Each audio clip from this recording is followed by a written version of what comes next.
कि जब एक व्यक्ति अपनी चंगाई हल्के हल्के ग्रहण करना सीखता है परमेश्वर के वचन से, वो व्यक्ति जिंदगी भर चंगा रहता है, क्योंकि शैतान चुरा नहीं सकता।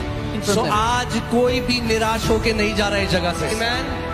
हर कोई सीख कर जा रहा है चंगाई कैसे रिसीव करनी है। Everyone is going to learn how to receive healing. आमीन। सो मैं आज आपको दो कुंजियां देना चाहता हूं। I want to give you 2 keys. Okay, सुन रहे हैं आप लोग? रेडी हैं? Are you ready? इससे पहले एक वचन देखते हैं, भजन संहिता 107 उसकी 20वीं आयत, Psalm 107 verse 20।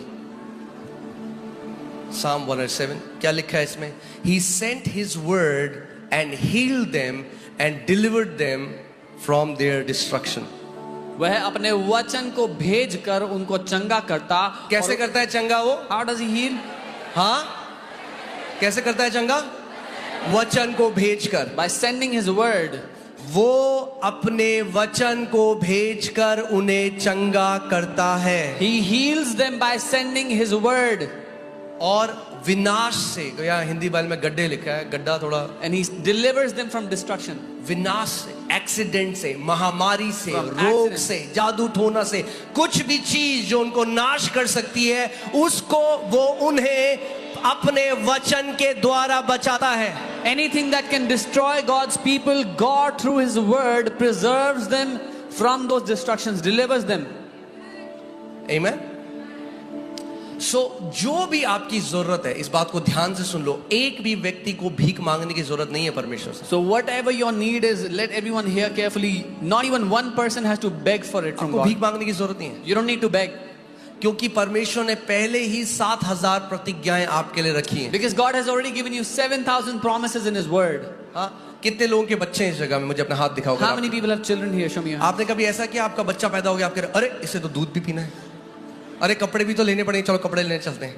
नहीं, इससे पहले आपका बच्चा पैदा हुआ, आपने सारा प्रबंध उसके लिए पहले से कर दिया था।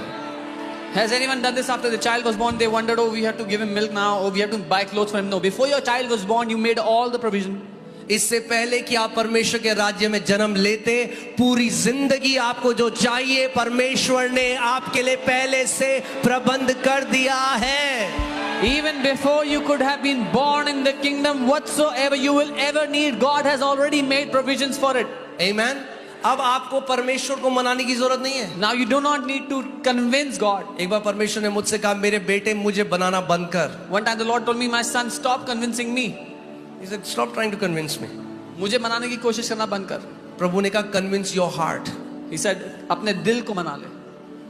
Because our heart doesn't believe the written word. क्योंकि हमारा दिल लिखित वचन को नहीं मानता। Amen. क्योंकि lasting deliverance जो आएगा वो परमेश्वर के वचन से आएगा। जीवन भर बने रहने वाला छुटकारा, it comes from the word of God. Put 2 Peter 1:3। मैं आपको कुछ बताना चाहता हूं आज कि आप इस बात को समझ जाओ। परमेश्वर ने आपके लिए महान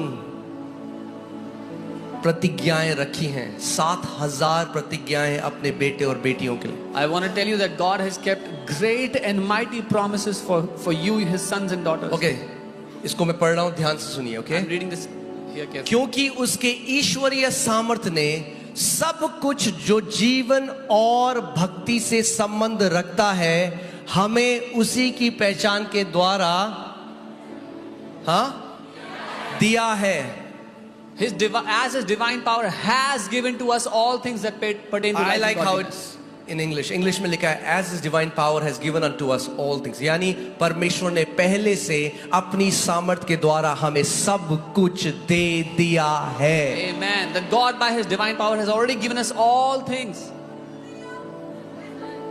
All things, all things का मतलब पता है आपको? सब वस्तुओं का मतलब, बस ये एक शब्द है जो मसीह लोग नहीं मानते, all। this is that one word that believers don't believe. सब। all का मतलब होता है all। Amen।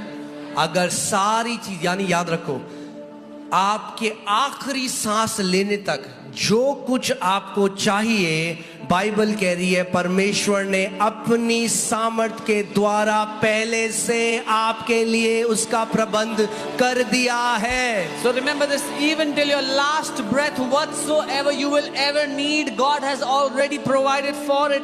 सो अब मुझे परमेश्वर को मनाने की जरूरत थोड़ा है भैया. So now I do not have any need to convince God. इतने सारे लोग जो बीमार हैं आज फास्टिंग में जाके परमेश्वर कह रहे हैं प्रभु मुझे चंगा कर, प्रभु मुझे चंगा कर. प्रभु कह रहा है मैंने कर दिया 2000 साल पहले, रिसीव कर अपनी चंगाई को. So many people who are sick are trying to fast and convince God to heal them. God is saying, I've already healed you, receive your healing.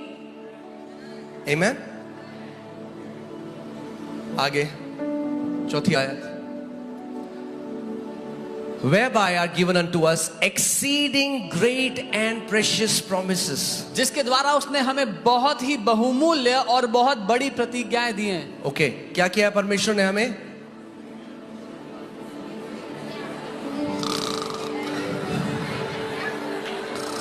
क्या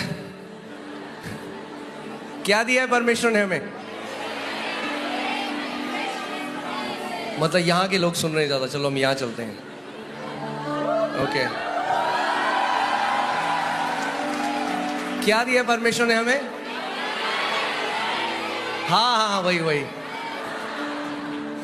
बहुत ही बड़ी और बहुमूल्य प्रतिज्ञाएं. Exceedingly great and precious promises.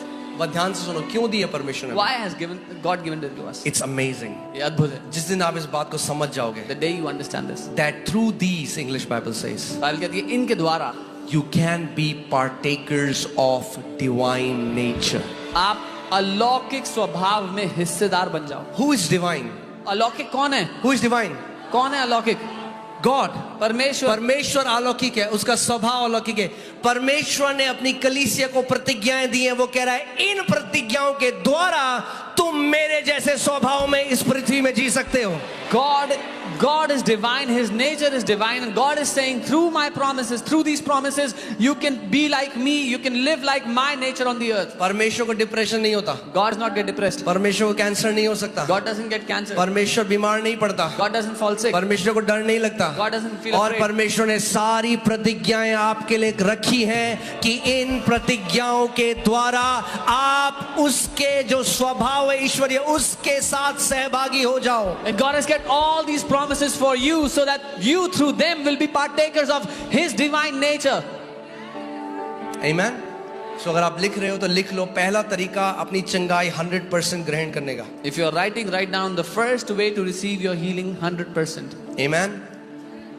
Find a promise in the word that covers your case. वचन का एक वायदा खोज लो, ढूंढ निकालो जो आपके मुकदमे को सेटल करता है, आपके केस को सेटल करता है.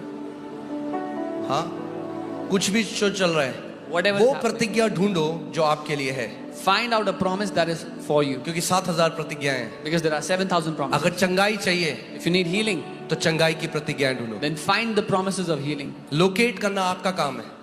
It's your job to find them. ढूंढना आपका काम है. It's your responsibility to find them. Put Proverbs 4:22. नीति वचन 4 उसका For 22. they are life to those who find them. जो उसे ढूंढ लेते हैं उनके लिए वो जीवन है. वो परमेश्वर के वचन की प्रतिज्ञाओं की बात कर रहे हैं. It's talking- अगर आप प्रतिज्ञाओं को ढूंढ लेते हो तो वो प्रतिज्ञाएं आपके लिए क्या हैं? जीवन है. It's talking about the promises of God. If you are able to find the promises of God, they will be life to you. And और health to all their flesh. उनके सारे शरीर के लिए स्वास्थ्य का कारण होगा. और ये जो शब्द हेल्थ है ये हिब्रू वर्ड मार्पे है, MARPEH. मार्पे जिसका शब्द है दवाई. यानी अगर आप परमेश्वर के वचन से प्रतिज्ञा ढूंढ लेते हो वो आपके सारे शरीर के लिए दवाई का काम करती है. The word health, it is the word marpe, which means medicine. If you find the word, it will act like medicine for your entire body. कई लोग कैसे कह रहे हैं प्रभु में चंगा कर दे, प्रभु में चंगा कर दे, प्रभु में चंगा कर दे. Many people say, Lord heal me, Lord heal me, Lord heal me. Rather than standing on a promise. एक वायदे पे खड़े होने की जगह. Amen. अगर 100% अपनी चंगाई देखना चाहते हो If you want to see your healing तो 100%, आपकी भी एक भागीदारी है. then you have a responsibility. आपको क्या करना है? You have a part to play. प्रतिज्ञा ढूंढो अपने आप. You have to find a promise. Amen. अपनी प्रार्थनाएं उस प्रतिज्ञा के अनुसार करो. Make your prayers according to that promise. उस प्रतिज्ञा के ऊपर अड़िग हो जाओ। Be unshaken on that promise. आमेन। सो आपको क्या करना है? फाइंड करना है, ढूंढना है। You have to find those promises. दूसरा, सेकंड की, उसके बाद उस पर मनन करना है और घोषणा करनी है जब तक उस एरिया में आपका फेथ डेवलप नहीं हो जाता या विश्वास डेवलप नहीं हो जाता। Then you have to meditate and declare until your faith is built up in that area. आमेन। सी, मैं आपको गवाहियों के बाद गवाहियां बता सकता हूं जिसमें लोग वचन के ऊपर खड़े हुए और जिनको डॉक्टर ने कहा था 2-3 महीने जिंदा रहने के लिए, आज 40 साल हो गए और आज भी जिंदा है। I can tell you testimonies after testimonies where doctors had said the person will live 2-3 months, but they stood on the word and they are still alive after 40 years. और कई लोग जो केवल एक मीटिंग में गए और नहीं चंगाई मिली और उदास होकर घर आ गए और मर गए, ना जानते हुए कि चंगाई उनका प्रतिफल था। And some people, they went to a meeting, they did not get healed, were disappointed, came back and died in that sickness, not knowing that healing was their portion. आमेन। बोलो मेरी जिम्मेदारी है। Say, it is my responsibility. आमेन। चंगाई को ग्रहण करना आपकी जिम्मेदारी है। परमेश्वर ने पहले ही अपनी चंगाई को अपनी कलीसिया के ऊपर रिलीज कर दिया है। To receive healing is your responsibility. God has already released healing on his body. एक परमेश्वर के दास हैं और अब वो प्रभु के पास चले गए और उनकी वाइफ जो थी, जब उनके छोटे छोटे बच्चे थे तो उनको पता चला उनकी वाइफ को ब्लड कैंसर है। A man of God who's going to be with the Lord, when his children were small, they found out his wife had cancer. और परमेश्वर उनके द्वारा बहुत चंगाइयां करता था। And God was healing many people through him. मगर उन्होंने जितनी बार भी अपनी बीवी के लिए उन्होंने प्रार्थना करी, वो गिफ्ट से नहीं चंगा कर पाए अपनी wife. But every time he prayed for his wife, he could not heal her through the gifts. और डॉक्टर ने कहा कुछ ही समय है आपकी वाइफ के ऊपर। And the doctor said there's very little time left for your wife. सो उनकी वाइफ ने क्या किया? So what his wife did, उन्होंने सारी प्रतिज्ञाएं जो बाइबल में चंगाई की वो निकाली she took out all the healing promises from the Bible. और हर रोज जब वो सुबह उठती है, और आज भी And every day she woke up, when she woke up, and even today, वो सबसे पहले उनकी घोषणाएं करना सीखा उन्होंने। she learned to first declare those promises. उनको लिखना सीखा। She learned to write them down. लिखती रही, बोलती रही, उनको अपने मन में डाल दिया। She kept on writing them, speaking them, writing them. परमेश्वर का वचन कहता है, out of the abundance of your heart your mouth will speak. She put them in her heart, and Bible says तुम्हारे दिल की बहुतायत से तुम्हारा मुंह बोलता है। Amen. और जब उनका टेस्ट कराने के लिए ले गए, जब टेस्ट कराया तो डॉक्टर ने कहा आपका कैंसर और फैल गया है शरीर। When they took her for the test, doctor said your cancer has spread even more in your body. सी, ये वो समय है जब बहुत सारे विश्वासी गिव अप कर देते हैं और सोचते हैं परमेश्वर ने हमारे लिए नहीं किया। See, this is the time when many believers give up and think God has not done it for us. विश्वास परखा जाएगा। Your faith will be tested. विश्वास परखा जाएगा। Faith. उस परखने के समय में बाइबल कहती है अपने मुंह के अंगीकार को थामे रहे। Your faith will be tested. The Bible says in that time of testing, hold on to your confession. बहुत of your सारे mouth. लोग बहुत जल्दी अपने मुंह के अंगीकार को बदल देते हैं जब जल्दी से चीजों को होते हुए नहीं देखते। Many people quickly change their confessions when they don't see the things happening according to them. वो घोषणा करती रही, She kept on घोषणा declaring. करती रही। Kept declaring. फिर डॉक्टर के पास गए, Then they went to the doctor ने doctor. कहा और फैल गया है cancer. Doctor said it's spread even more now. उन्होंने कहा कोई बात She said, नहीं, "Doesn't मैं जब matter. तक जिंदा हूं तब तक मैं वचन की घोषणा करूंगा। As long as I live, I will declare the word. अरे अगर कोई विश्वासी मर भी गया तो भी जयवंत योद्धा की तरह जाएगा, एक कायर की तरह नहीं जाएगा। Even if a believer died, they will go back like a champion, a warrior, not like a coward.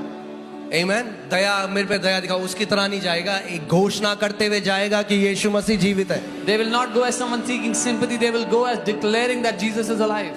आमेन। मगर ऐसा हो नहीं सकता कि कोई वचन पे खड़ा हो और उसके लिए वो ना हो। But this cannot be that someone would stand on the word and it will not happen for them. यही शैतान की सबसे बड़ी ट्रिक है। वो चाहता है आप डाउट करो परमेश्वर की इंटेग्रिटी पे, उसके वचन की ईमानदारी पे। This is the biggest trick of the enemy. He wants you to doubt the integrity of God, His word. सो वो घोषणा करती रही। डॉक्टर ने कहा था मर जाएंगे 3 महीने में, 3 महीने हो गए, 6 महीने हो गए, 9 महीने हो गए, 12 महीने हो गए। उसके बाद वो गई टेस्ट कराने। डॉक्टर ने जब टेस्ट कराया बोला भैया आप कौन हो, क्योंकि इतना स्वास्थ्य खून तो हमने अपने जीवन में किसी का नहीं देखा। Doctors said she would die in 2-3 months, but she was alive after 6 months. After a year, she went for blood test. The doctor said, "Who are you? We have never seen such healthy blood in our life." अब वो 88 साल की हो गई हैं, उनके husband प्रभु के पास चले गए, मगर वो आज भी जिंदा हैं। Now she is 88 years old. Her husband has gone to be with the Lord, but she is still alive. Amen. आप जानते हैं अमेरिका में एक वॉइस ऑफ हीलिंग नाम का एक रिवाइवल आया चंगाई का। A revival came in America with the name Voice of Healing. बहुत सारे उसमें परमेश्वर के दास थे जो हीलिंग इवेंजलिस्ट थे, जिनको परमेश्वर ने बहुत इस्तेमाल किया। Many men of God were healing evangelists in that move that God used mightily. But उसमें से कई ऐसे हीलिंग इवेंजलिस्ट थे जो खुद बीमारी से चले गए। But many of those healing evangelists themselves died in sicknesses. और केनेडी हेगिन जो परमेश्वर के एक दास थे, उन्होंने उनको कहा कि जब तुम मर के चले जाओगे, मैं तब भी खड़ा होकर सेवकाई कर रहा हूंगा, क्योंकि तुमने अपनी सेवकाई एक गिफ्ट के ऊपर खड़ी करी है, मेरी सेवकाई परमेश्वर के वचन के ऊपर खड़ी है। And Kenneth Hagin, a man of God, told them that even after you die and you go away, I will still be standing strong because you have made your ministry, your life on a gift. I have made my life on the word of God. इसीलिए विश्वास को develop करना बहुत जरूरी है। This is why it is important for us to build our faith.